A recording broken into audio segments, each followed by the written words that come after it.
voici ta vie. Ta vie est représentée, dit ton être. Et les médecins commencent par là. Le corps. Parce qu'ils ont été formés pour le corps. Dieu n'a jamais commencé, Dieu n'a jamais dit corps, âme, esprit. Dans la Bible, vous ne trouverez jamais ce terme. C'est un terme naturel que vous avez pris avec les médecins et les infirmiers. Puis l'Éternel Dieu planta un jardin en Éden. Donc, Éden est un lieu, jardin est un lieu, oui ou non? Est-ce que Éden c'est jardin? On dit qu'il a planté à Ouagadougou un jardin. Est-ce que Ouagadougou et jardin c'est la même chose? Donc le jardin est différent de quoi? De Ouagadougou. Alors quand vous dites que le péché, cet homme-là, il est mort là, vous dites que Dieu qui est l'auteur de ça. Dieu est l'auteur de la vie et de la mort des gens. Arrêtez votre christianisme traditionnel là. Est-ce que Dieu est l'auteur de la mort de quelqu'un? Vous voulez accuser Dieu là. Vous êtes trop petit pour accuser Dieu. Je vous ramène aux choses naturelles. Le ministre des Transports du pays a mis des feux rouges partout. Et on a expliqué à tout le monde, feu rouge veut dire on doit s'arrêter. Le feu orange veut dire attention et attention. Le feu rouge, feu vert veut dire tu peux partir. On a expliqué à tout le monde. Toi tu viens. Tu brûles le feu rouge. Le feu rouge dit quoi? Le feu rouge qui est devant toi te dit qu'à ta droite là et à ta gauche là, ceux-ci ont quel feu? Vert. C'est-à-dire si tu passes, ils vont t'écraser. Et tu passes, on t'écrase. Tout le monde ment sur Dieu que c'est Dieu. Dieu est là-bas. Dieu est là-bas. Il faut arrêter de mentir sur Dieu. Il y a une mauvaise connaissance de Dieu. Et les pasteurs disent ça aussi. Dieu, quel Dieu? Quel Dieu? Il s'est fait quoi? Lui-même il s'est suicidé. Puisqu'il sait que le rouge qui est là signifie que le vert est là-bas. Regarde ça. Tu as vu? Et maintenant on va revenir. Donc, l'arbre de vie, l'arbre de la connaissance du bien et du mal. Mais c'est pas fini. Au même endroit, Genèse 2 là. J'ai sauté un endroit exprès. Maintenant, il y a quoi? Après le verset 8 là, descend. On parle d'un fleuve. Vas-y. Un fleuve sortait d'Éden pour arroser le jardin. Un fleuve sortait. Un fleuve ici va sortir. Mais il va sortir comment? Lis. Et de là, il s'est divisé en 4 bras. En 4 bras. 4 bras. Ce fleuve qui est là, il se divise en 4 bras. Le nom du premier est Pichon. Le nom du premier fleuve est Pichon. Pichon veut dire ce qui coule librement. Commencez à écouter maintenant. Il y a l'arbre de vie. Ça donne la vie. Mais cet arbre de vie est combiné avec un fleuve. C'est ce fleuve-là, l'arbre de vie qui est là, il va prendre la vie de l'arbre de vie là pour aller affecter tout votre être. Amen. Alléluia. Mais il le fait comment? Dans 4 dimensions spéciales. Tout fleuve qui coule d'abord commence par une source. Où l'eau la coule doucement, oui ou non? À la source du Nil, vous trouvez un petit truc. Mais quand le Nil se jette dans la mer, vous trouvez c'est large. Donc, premièrement, ce fleuve qui démarre là, il démarre sous le nom de Pichon. Il coule librement. Il coule librement. Librement. Il n'y a rien qui peut l'empêcher. Il est en train de couler où?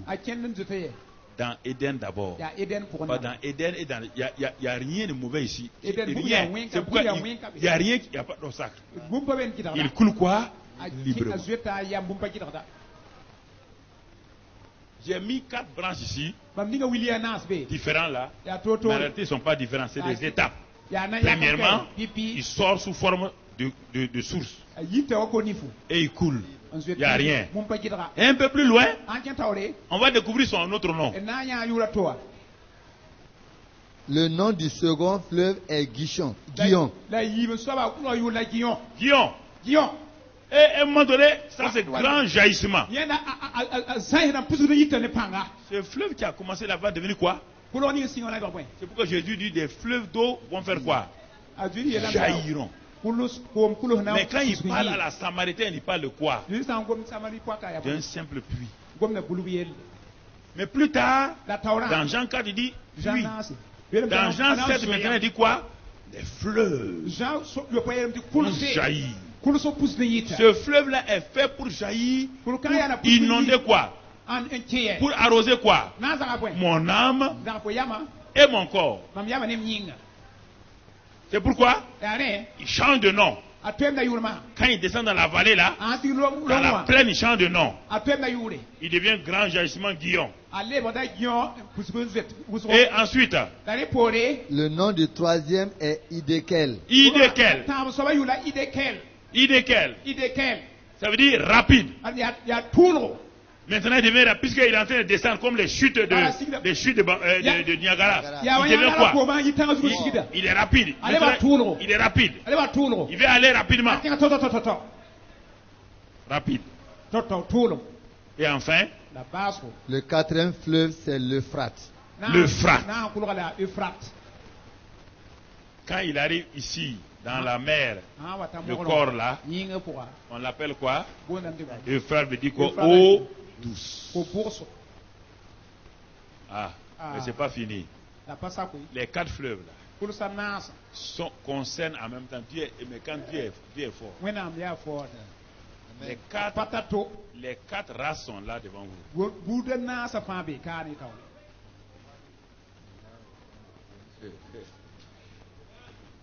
Le noir, le jaune, le rouge et le blanc. Ils sont là.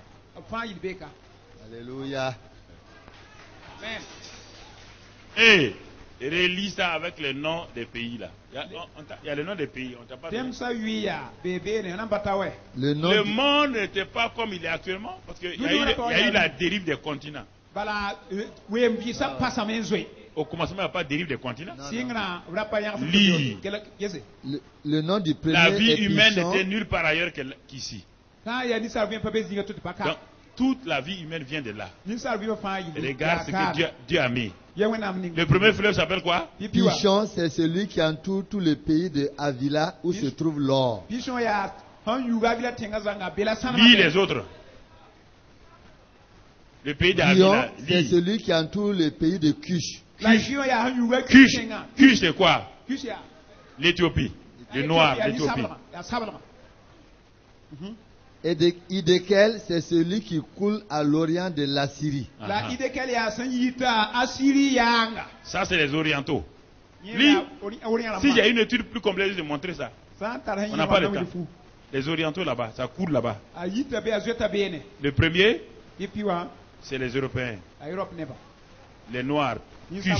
Cush. Hiddekel. Quatrième groupe. Le quatrième, c'est l'Euphrate. L'Euphrate. Ça, c'est où? Tout le Moyen-Orient. Les Juifs et leurs parents.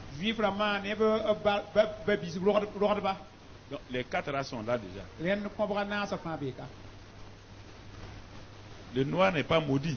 Le noir est une race originelle.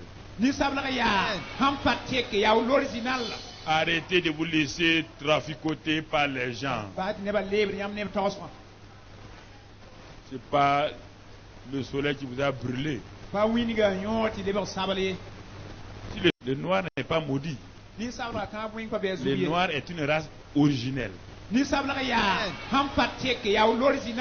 Arrêtez de vous laisser traficoter par les gens. c'est pas le soleil qui vous a brûlé. Si le soleil vous avez brûlé, votre sang aussi serait brûlé. Au lieu d'être rouge, votre sang serait vert. En dehors de votre peau là, vous êtes différent des autres. Hein? En différent de votre peau là, est-ce que le blanc, le rouge et le jaune là, est-ce que en dehors de votre peau là, le chinois a un sang vert et vous avez un sang bleu? Est votre quotient intellectuel vous ne comprenez pas chinois, vous levez ici du Burkina, du Bénin, du Congo, vous allez en Chine, en quelques années vous apprenez chinois plus que les chinois et vous devenez vainqueur en Chine là. Est-ce que vous avez une intelligence inférieure aux chinois? Non. Alors pourquoi vous êtes alors dernier des continents? En dehors de la peau là seulement. Est-ce qu'une voiture noire et une voiture blanche, est-ce qu'il y a un problème? Alors, mais pourquoi vous êtes noir et puis vous avez des problèmes? Parce qu'on vous a inculqué quelque chose et que vous avez cru à ça. Vous avez cru que noir là veut dire mauvais.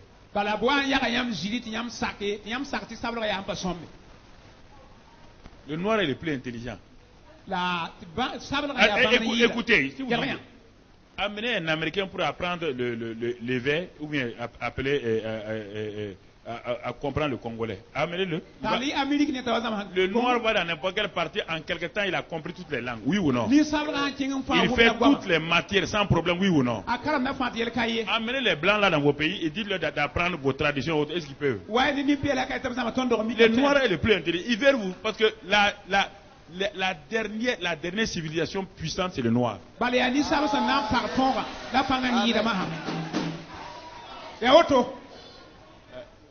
Vous ne vous émerveillez pas parce que vous ne croyez pas en vous-même. On vous a tellement dogmatisé que vous ne croyez pas.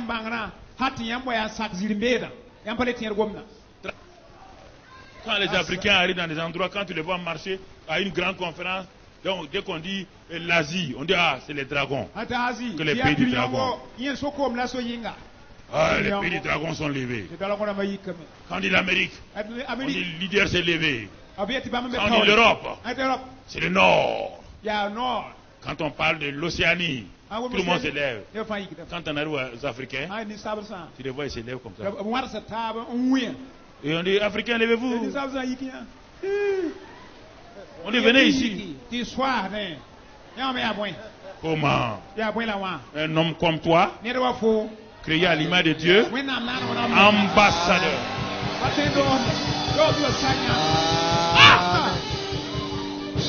Ambassadeur extraordinaire, plénipotentiaire du royaume des cieux.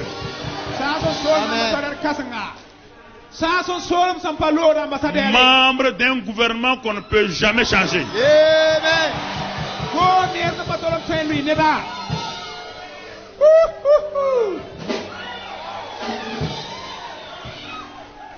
Jamais il y a un réaménagement gouvernemental dans le royaume des cieux.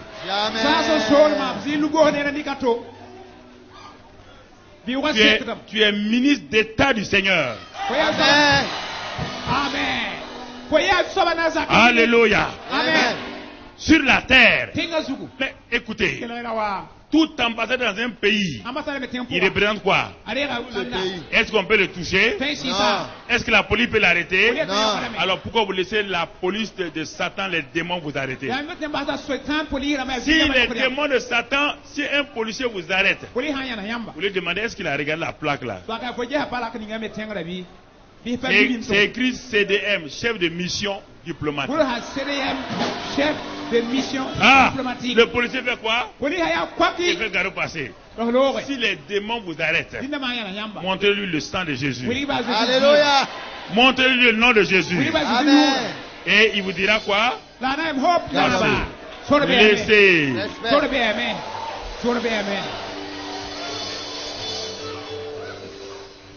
Non. Les chrétiens ont dominé. Écoutez-moi, si vous ne croyez pas. Les plus grandes inventions du monde ont été faites par qui? Les juifs et les chrétiens. 88% des inventions du monde, c'est chrétiens et juifs. Dites-moi n'importe quel matin, je vais vous donner tout de suite le nom. Pénicilline, quoi, les inventions, les vaccins, tout, c'est les juifs et les chrétiens. Prenez les prix Nobel. Tous les prix Nobel. Vous allez trouver encore 98%, c'est des chrétiens et des juifs. Tous les prix Nobel. Les seuls prix Nobel que les chrétiens ont manqué, c'est le prix Nobel de paix qu'on a donné à des gens qui racontent des histoires. Parce que nous, on n'a pas besoin de prix Nobel de la paix, parce que nous, on est déjà plein de la paix. Alléluia. Mais comme vous voulez, vous vous méprisez vous-même, ça vous regarde. Vous vous méprisez vous-même. Quand on vous demande qui tu es, pauvre petit pécheur, PPP. Pauvre petit pécheur. Jamais mon frère. Faut arrêter ça. Changez votre mentalité. Changez-la. Voilà. Vous voyez les 4 fleuves? Ils coulent à partir de l'arbre de vie. Je vous pose la question. Bien qu'il y ait l'arbre de la connaissance du bien et du mal ici. Si Adam avait mangé ça là, est-ce que ça allait créer problème?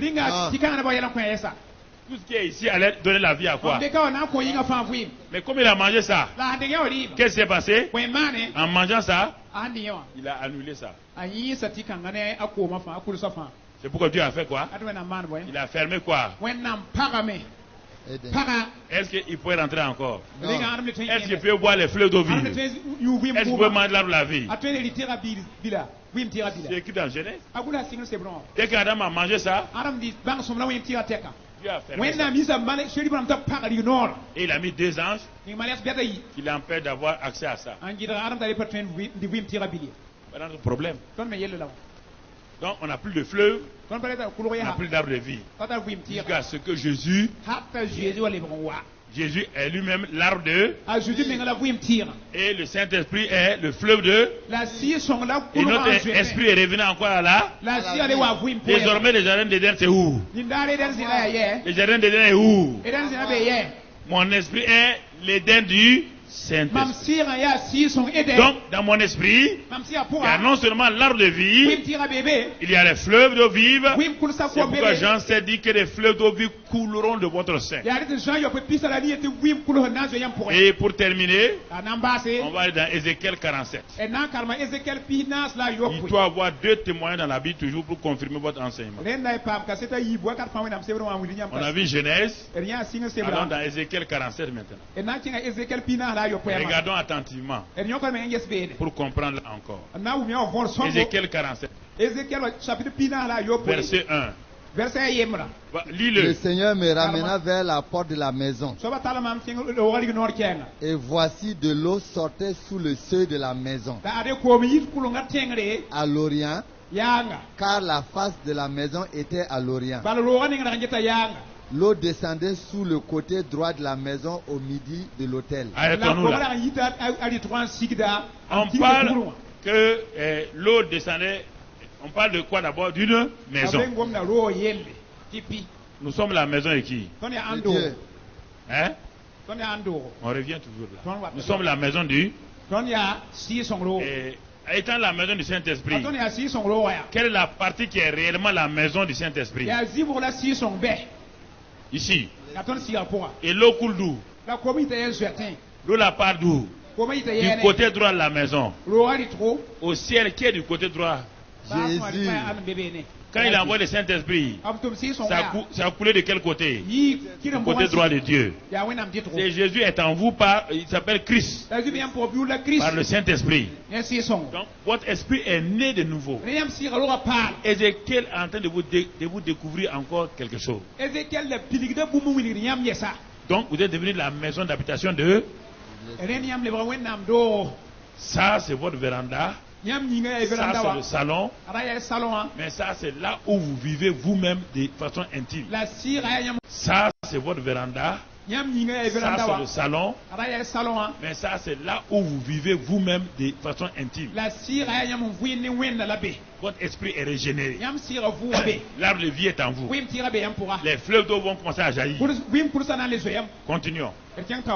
Regardons pas à pas. Il me conduisit par le chemin de la porte septentrionale.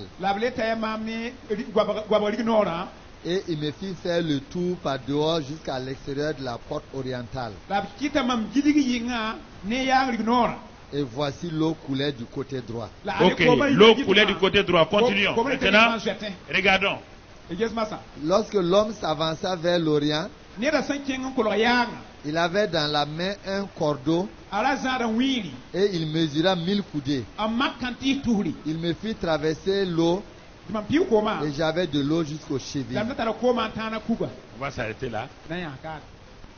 Nous avons dit ici que le fleuve qui s'est divisé en 4 branches là,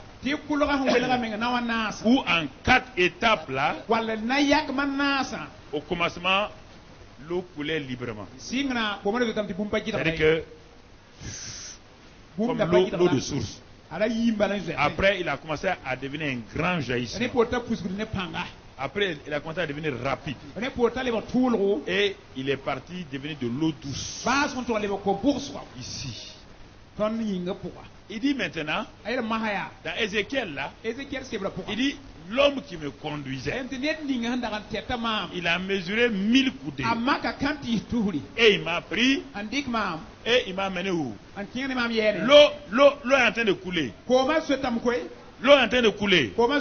Mais il va mesurer mon progrès avec cette eau-là.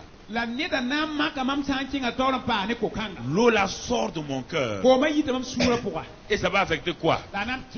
Premièrement, l'eau était où? L'eau là va affecter quoi? Ma marche. Pichon là. Celle où qui colle librement là. Elle correspond ici à ma marche, ma communion avec le Saint-Esprit. L'eau est à mes chevilles. Ma marche avec le Saint-Esprit. Si ma marche avec Dieu n'est pas régulée par le Saint-Esprit, il n'y aura rien de bon dans ma vie. Parce que si l'eau la coule rapidement à mon pied, l'eau va me ramasser partir. Donc, cette eau de pichon là, qu'on a vu dans Genèse là, ici elle correspond au niveau de ta cheville dans ta marche. Elle commence à purifier ta marche quotidienne. Tes pieds sont fatigués, elle défatigue tes pieds. Elle purifie ta marche.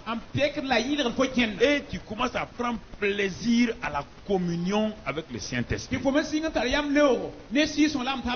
C'est la première chose que le Saint-Esprit fait dans ta vie d'abord. Le Saint-Esprit n'est pas venu pour des miracles d'abord. Tu vas voir les miracles tout à l'heure. Première étape de ta vie. Quand l'eau est pichon, cette eau-là va sanctifier, va purifier, va créer une bonne communion avec le Saint-Esprit. Et quand l'homme a vu que tu as bien compris que tu dois marcher avec le Saint-Esprit sur la base de la parole de Dieu, qu'est-ce qu'il fait maintenant? Ce n'est pas toi qui dirige ta vie. C'est l'autre là qui mesure et qui évalue. Il a vu que tu es obéissante. Tu as développé ta communion avec le Saint-Esprit. Et il est content. Il va te faire progresser. Lis maintenant. Il mesura encore 1000 coudées. Il mesura encore 1000 coudées. Et me fit traverser l'eau et j'avais de l'eau jusqu'aux genoux. Un homme qui a laissé couler librement l'eau ici et ça marche avec Dieu, avec le Saint-Esprit. Sa communion avec le Saint-Esprit est au beau fixe. Dieu trouve que cet homme-là, il est bon.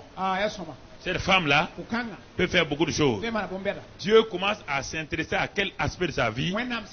À sa vie de prière et d'intercession. Les genoux, c'est ça. Un homme qui plie les genoux devant Dieu. Vous ne pouvez pas plier les genoux devant Dieu si votre marche est déjà tordue. Votre genou ne se ploiera jamais. Et c'est pourquoi l'eau du Saint-Esprit, regarde maintenant, ça devient un grand jaillissement. Ta vie de prière commence à être une vie de prière vraiment qui jaillit. Et ta vie de prière devient une vie de prière victorieuse. Tu aimes l'intercession. Pourquoi? Parce que tu as déjà communion avec le Saint-Esprit. Et comme tu as communion avec le Saint-Esprit, il dit que nous ne savons même pas prier. C'est le Saint-Esprit qui nous apprend à prier. Maintenant, la communion du Saint-Esprit va amener le Saint-Esprit à m'apprendre à prier efficacement. Je ne vais pas me lever, prier seulement. Non. La Bible dit que nous ne savons même pas comment prier. Va lire dans Romains 8. Et que c'est le Saint-Esprit qui nous aide à prier efficacement. Alors, cette eau qui était à mes pieds, maintenant est à mes genoux. Alors, je deviens un champion de la prière. Il y a des grands jaillissements qui sortent de moi. Ma prière monte rapidement. Ma prière atteint les endroits. Ma vie de prière est réveillée totalement. Parce que je suis en communion avec le Saint-Esprit. Et ma vie de prière monte. Et quand l'ange a vu ça, que je suis un homme qui suis sorti de la médiocrité, du manque de prière, il va faire quoi? C'est lui qui me fait progresser. Écoutez-moi, quelqu'un peut rester toute sa vie chrétienne ici. Toute sa vie peut rester ici. Parce qu'il ne veut pas se soumettre au Saint-Esprit. Il va à l'église depuis 20 ans. Quand le Saint-Esprit dit pardonne, il ne pardonne pas. Le Saint-Esprit dit tu ne progresseras pas. C'est moi qui compte la vie des gens. C'est moi qui amène la vie des gens. Tant que tu ne m'obéiras pas, ta prière là sera vaine. Tu n'auras pas de prière efficace. Chaque fois que tu vas prier, tu sortiras dans la déception. Tu sortiras dans la défaite. C'est moi qui dirige la vie des gens. Parce que Romains 8, verset 14 dit que le Saint-Esprit, ceux qui sont conduits par le Saint-Esprit, sont fils de Dieu. Sinon tu resteras un petit enfant, un épios. Dans la vie chrétienne, tu restes un épios, c'est-à-dire un enfant charnel. Alors, si le Saint-Esprit a vu que tu aimes sa présence à lui, tu aimes la parole de Dieu, tu aimes la communion avec lui, il dit cet homme ou cette femme-là, on peut l'utiliser. Je vais donc l'aider dans sa vie de prière. Il commence à te révéler comment on prie. Prier en esprit, prier en intelligence. Et tes prières commencent à être exaucées et ça influence la vie des gens. Les gens disent qu'ils font des veillées de prière, ils prient toute la nuit. Quand ils ont fini, ils ont des maux de tête. Je ne perdrai pas mon temps à veiller si ma vie de prière, je ne sais même pas ce que Dieu veut dans ma vie. Ça ne sert à rien.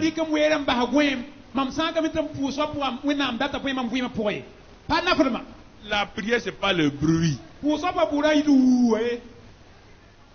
Tu n'es pas bruit, ça ne fait rien. Tu n'es pas en communion avec quelqu'un. Et tu veux qu'il t'exauce? Il t'exauce comment? Si, frère. Maintenant qu'il a vu que ma vie de prière est dirigée par le Saint-Esprit, alors Dieu dit, il dit à l'ange là, Dieu lui-même, il dit mesure 1000 coudées encore. Regarde, troisième étape. À chaque étape, ça correspond à un niveau du fleuve. Chaque étape de ta vie, ça correspond à un élément du fleuve. On va arriver à Idékel. Idékel correspond ici dans Ézéchiel à quoi? Il mesura encore 1000 coudées et me fit traverser et j'avais de l'eau jusqu'au rein.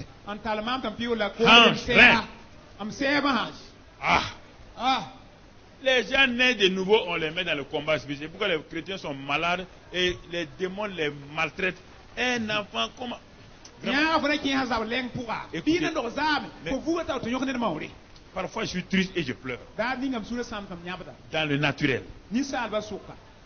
Il est interdit que quelqu'un engage des enfants guerriers, des enfants combattants. Oui ou non? En matière de guerre là, c'est interdit, non? C'est interdit. Alors, vous croyez parce que vous avez 56 ans, vous êtes devenu chrétien, vous croyez que vous êtes une personne âgée? Dans le christianisme, vous êtes un bébé. Et on vous dit, ce pasteur ignorant et meurtrier là, prend ses enfants et les engage dans le combat spirituel. C'est pourquoi dans votre famille, brusquement, vos enfants ont des problèmes. Votre mariage a des problèmes. Vos affaires ont des problèmes. Vous avez attaqué plus fort que vous. Et tout, on va faire combat. Vous avez déjà remis une mitraillette entre les mains de votre enfant. L'enfant va faire quoi? Il va tourner le fusil et dire papa, je tire, hein? Et puis il tire, il te tue. Combat spirituel. Plein de livres qui sont des faux livres. Écrits aujourd'hui qui font du mal aux gens.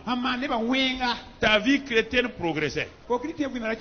Quelqu'un te dit on va faire combat spirituel. Toi tu n'es pas prêt. Tu n'as pas de connaissance du Saint-Esprit. La parole de Dieu n'est pas chaude. On te met, écoutez-moi, quand David voulait tuer Uri là, Uri était un soldat ordinaire, non? Est-ce que Uri était un commando? Hein? C'était quoi? Soldat cuisinier. David est un guerrier. Il sait qu'il y a des endroits où Uri ne peut pas rentrer. S'il rentre là-bas, il est quoi? Il est cadavre. Et David dit à son chef d'état-major, le mari de Bathsheba là, comme il a engrossé Bathsheba, il ne veut pas que son mari sache. Il a dit au chef d'état-major, envoie Uri où? Là où il y a les commandos là, ceux qui ont été formés là. Mais le chef d'état-major dit, il ne peut pas. C'est un soldat ordinaire. Quitte là, envoie-le là-bas. Il n'est pas mort? Mais est-ce que les autres soldats sont morts? Voilà. Dans votre église, le pasteur vous appelle, on va faire combat spirituel. C'est pourquoi tes enfants sont attaqués. Quand tu combats dans l'église là, les démons sont chez toi. Ils fouettent tes filles là. Il dit arrêtez, elles ne vont pas se marier ici. Leur maman l'a insensée. Elle veut me combattre. Elle ne connaît pas le combat. Faire licencier son mari. Ton mari est licencié. Tes filles ne se marient pas. Maintenant tu as un problème. Tu viens dire au pasteur, ça ne va pas. Il dit mais ma fille, il fallait être sage. Hein? Voilà, maintenant tu es exposé à tout le monde. Tu n'as pas suivi ça? Tu n'as pas suivi Pichon? Guillaume? Et toi tu sautes à Idékel? C'est ça que vous faites pas dans les quartiers là. Pas de vous coucher entre les mains des gens qui sont évangélistes, ils sont prophètes.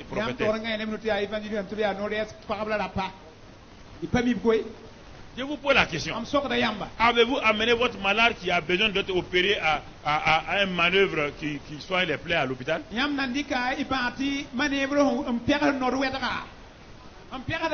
Si vous partez trouver, c'est celui qui vide les poubelles du médecin. Il dit d'amener votre malade, il va l'opérer, vous allez accepter. Il connaît le médecin, il connaît le chirurgien, il connaît les ciseaux.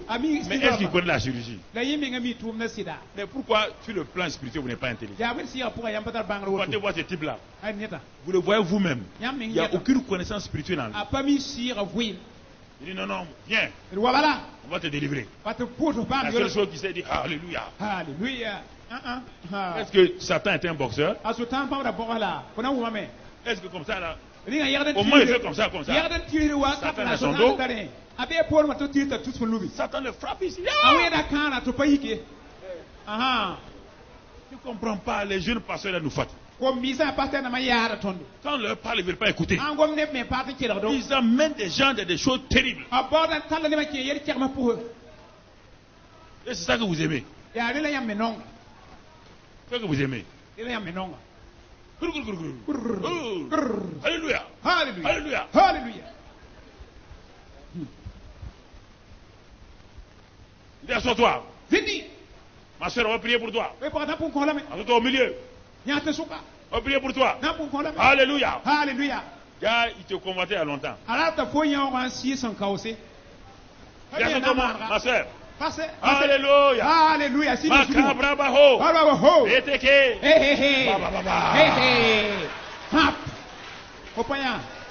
Hey. Anda to so wala so ma ha. O ko pa miwe. Ma soeur, c'est pas un péché. C'est te délivrer du monde.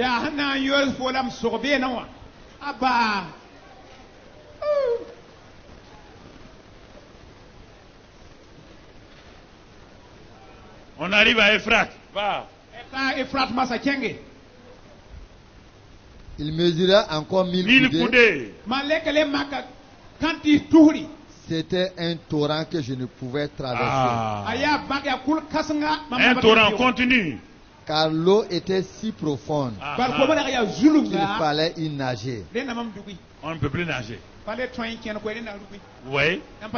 Maintenant le Saint-Esprit, ta marche est changée. Ta communion est là. Tu connais la prière. Il t'a équipé tes reins. Tu sais discerner les démons. Tu sais aller à Jéricho. Tu reconnais tout ça. Il te dit mon enfant. Maintenant tu vas envahir. Tu vas envahir ton âme et ton esprit. Tu vas envahir la terre et la mer. Tu vas envahir l'arbre de la connaissance. Parce que le flat va aller là-bas. Regarde ce qui continue. Le flat, c'est la vie abondante. Le torrent vers l'âme et le corps. Lis la suite, tu verras le résultat. Maintenant, l'eau est arrivée. Continue. Il me dit, as-tu vu, fils de l'homme? Et maintenant il dit quoi? Il parle à l'homme. Ici, il n'a pas parlé à l'homme. Ici, il n'a pas parlé. Ici, il n'a pas parlé. Mais ici, maintenant, il te dit, as-tu vu? Et il me ramena au bord du torrent. Il me ramena. Mais attends, il me ramena pour faire quoi? Je suis prêt maintenant à voir des choses. Ça ne va plus m'influencer. Mes yeux ne vont plus m'influencer. Quand je vais voir comme Dieu voit. Je ne suis plus influencé. Continue. Quand il m'eut ramené, voici, il y avait sur le bord du torrent beaucoup d'arbres de chaque côté. Est-ce que quand il commençait, est-ce qu'il y avait des arbres ici? Non. Il avait des arbres ici? Il avait des arbres là? Il avait des arbres là? C'est ici que le fruit commence à apparaître. Il a vu des arbres maintenant. Il est étonné. Il dit, ah bon? Il y a des arbres? Oui. Parce que tu as appris à communier avec le Saint-Esprit. Tu as appris à prier avec le Saint-Esprit. Tu as appris à combattre le bon combat avec le Saint-Esprit. Maintenant, regarde ta vie va porter du fruit en abondance. Continue la suite. Ta vie va continuer. Il me dit, voyez bien, maintenant, cette eau coulera vers le district oriental. Il m'explique maintenant. Descendra dans la plaine. Descendra dans la plaine. Hé, jeune homme, regarde. Descends où? Le Mont Carmel, la tour de prière du Centre international d'évangélisation à Damasko au secteur 28. Vous avez besoin de conseils, d'exhortation ou de prières dans vos moments difficiles. Rendez-vous sur place du lundi au vendredi de 8h à 14h ou appelez au 50 36 51 78. Des sentinelles vous répondront 24 heures sur 24. La tour de prière le Mont Carmel, à la montagne de l'Éternel, il sera pourvu. Dans la l'eau là descend où maintenant? dans la plaine. Ce n'est pas fini. Continue dans la plaine. Et entrera dans la mer. Ce n'est pas fini. Continue dans la plaine. Et entrera dans la mer. Et entrera dans la mer. Dans la mer. Ah. Quel eau? Pichon. Guillon. Idékel, qui est devenu Euphrate maintenant, va franchir. Elle sait aller où? Dans la plaine de ton âme. Et ensuite dans la mer. Pour faire quoi? Puisque Euphrate veut dire eau douce. Ça veut donner quoi à ta vie? Ta vie amère là. L'amertume là. L'eau douce là va faire quoi? Quand l'eau de Mara était là, quand on a jeté le bâton, l'eau amère est devenue quoi? L'eau douce. Regarde l'Euphrate. Continue, lis-le. Lorsque ce sera jeté dans la mer, lorsque cette eau sera jetée dans la mer, les eaux de la mer deviendront saines. Ta vie sera quoi maintenant? Sanctifiée. Les combats que tu menais là, par les jeunes, par la rigueur là, c'est l'eau de l'Euphrate. L'eau douce. Elle va assainir. C'est ça. L'eau du Saint-Esprit va assainir ta vie. Continue. Tout être vivant qui se meut vivra partout où le torrent coulera. Partout. Tout ce qui est mort dans ta vie. Tout ce que l'arbre de la connaissance du bien et du mal a fait dans ton âme. Toute ton âme sera restauré. Ton corps sera vivifié. Les maladies vont quitter. Ici, les émotions, les pensées négatives vont être restaurées. Et continue, c'est pas fini. Et il y aura une grande quantité de poissons. Ta vie va commencer à faire quoi? Ta vie va commencer à faire quoi? Tu verras des poissons. Mais attends, ce n'est pas fini, continue. Car là où cette eau arrivera, oui, les eaux deviendront saines. Les eaux deviendront saines. Et tout vivra partout où parviendra tout vivra. Tout vivra. Ah, toute ta vie est restaurée. Toute ta vie. Continue.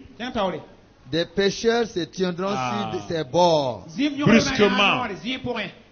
Brusquement, tu feras quoi? Tu seras au milieu des pécheurs. Toi aussi, qui étais un chrétien faible. Une chrétienne faible, tu te trouveras au milieu des grands pécheurs de poissons.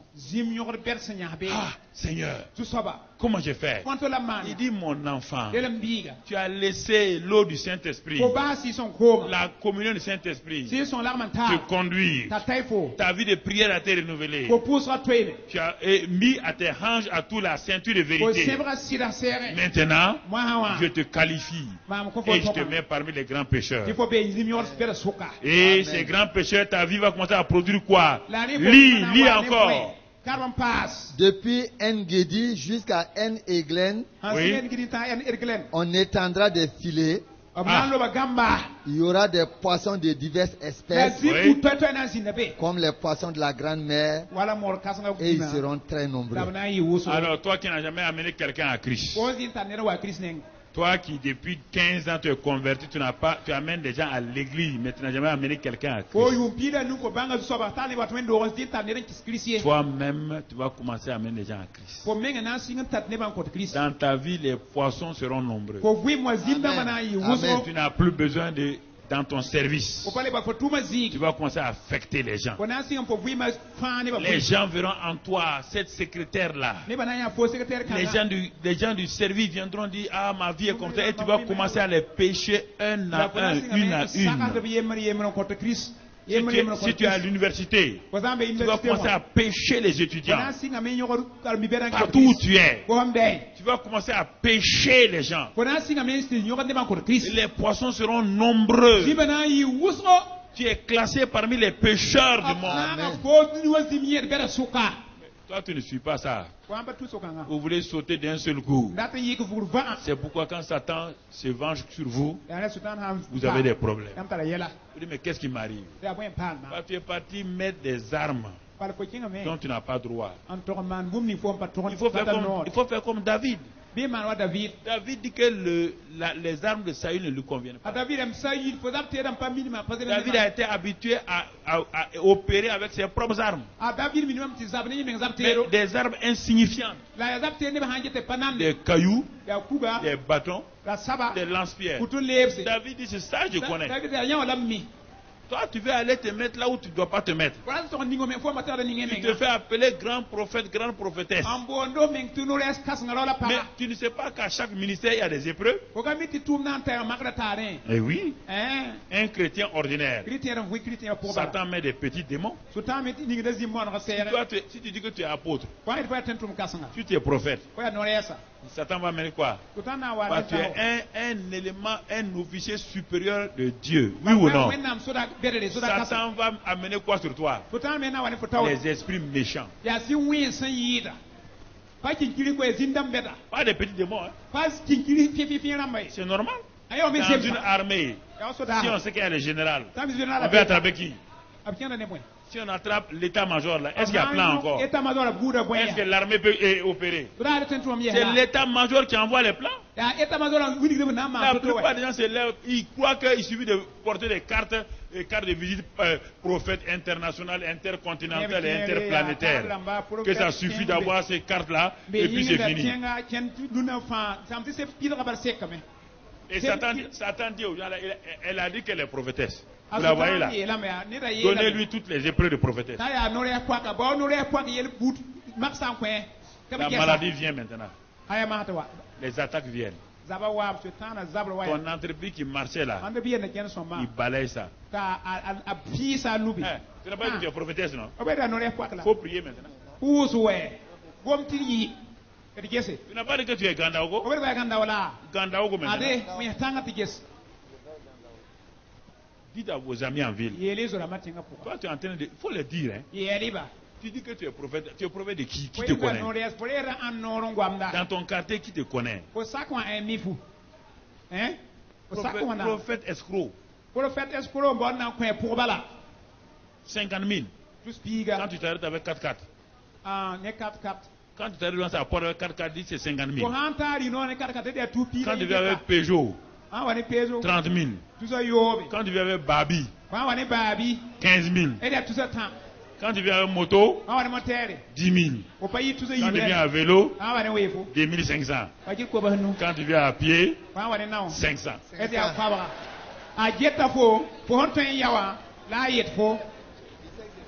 C'est ça les prophètes.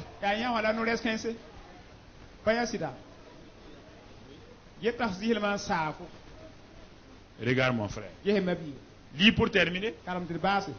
Ses marais et ses forts ne seront pas assainis. Saute ça, on va sur le torrent, sur ses bords de chaque côté. Ah, regarde maintenant. Maintenant que l'eau est arrivée là-bas, de chaque côté on voit quoi? Regardez ce qu'on voit. Regardez. Croîtront toutes sortes d'arbres fruitiers. Ta vie commence à porter des fruits. Et c'est pas fini. Et puis quoi? Leur feuillage ne se flétrira point. Même les feuilles là, ne vont pas se flétrir. Et ce n'est pas fini, continue. Et leurs fruits n'auront point de faim. Leurs fruits n'auront pas de faim, c'est pas fini. Ils mûriront tous les mois. Tous les mois. Parce que les eaux sortiront du sanctuaire.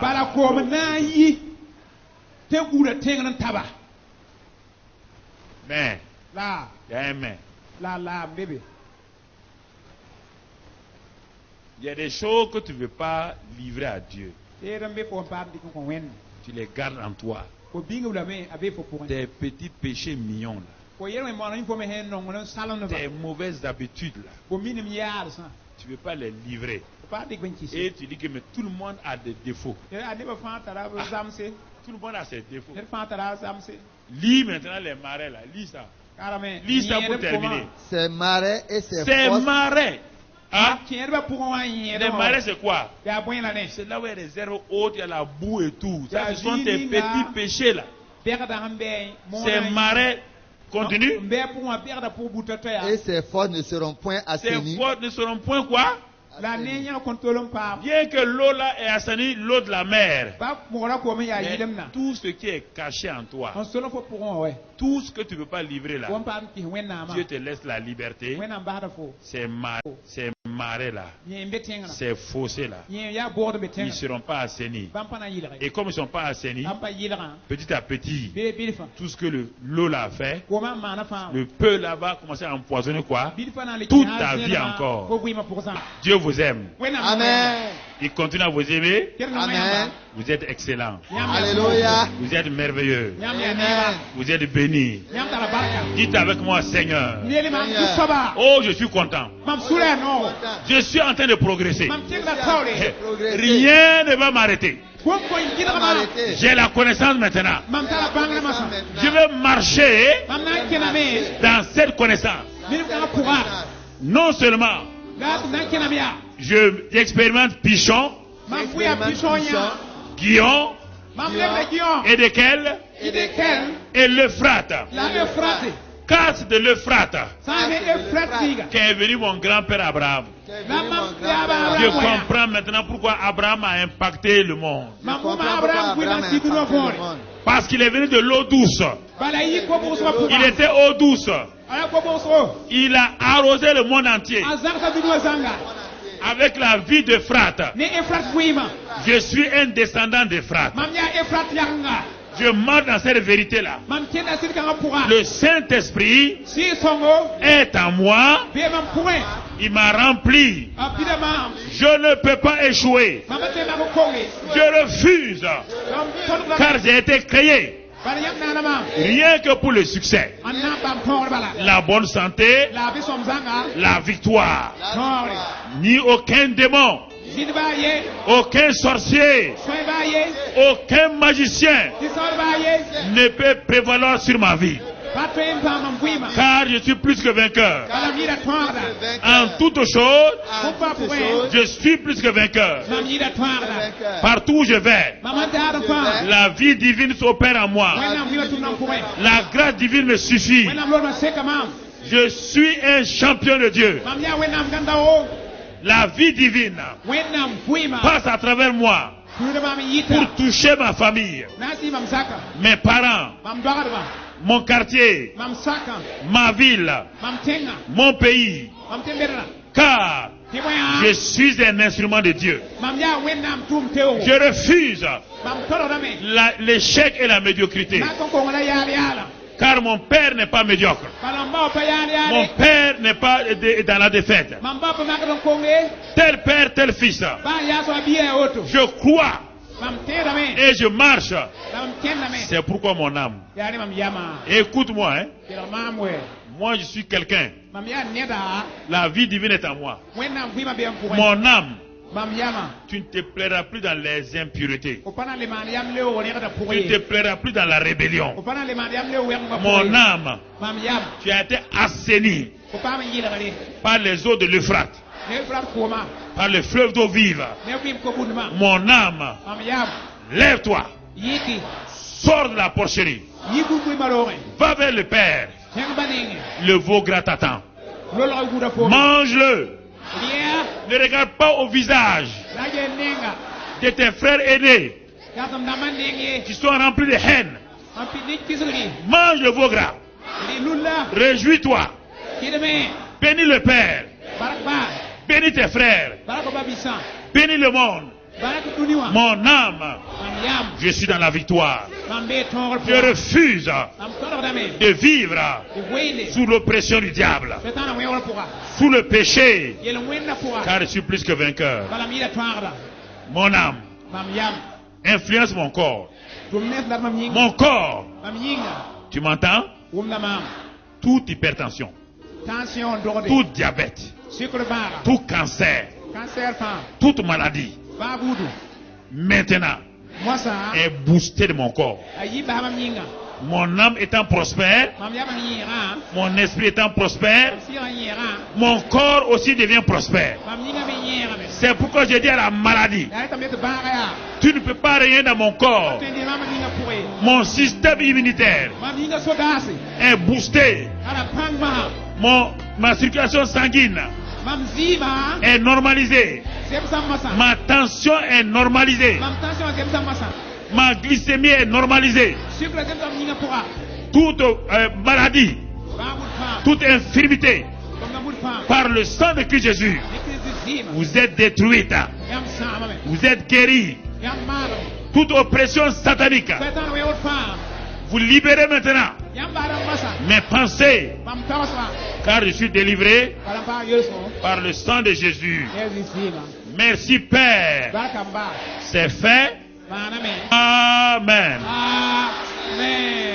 Oh Seigneur, oh Susaba, tu es mort pour moi à la croix du Calvaire. Jésus, tu es l'agneau de Dieu qui a pris tous mes péchés, qui est mort pour moi. Et ce soir, je te reçois dans mon cœur comme sauveur de ma vie. Je confesse de ma bouche que tu es Seigneur de ma vie. Et maintenant, je reçois non seulement le pardon de mes péchés, la purification de mes péchés, mais je reçois aussi un nouveau cœur. Le Saint-Esprit me fait naître de nouveau maintenant dans ton royaume et me donne un cœur nouveau. Je reçois ce cœur nouveau. Je suis né de nouveau. Dieu habite dans mon cœur. Je suis enfant de Dieu. Maintenant, Dieu lui-même est mon Père. Je suis dans la famille divine et je bénis le Seigneur.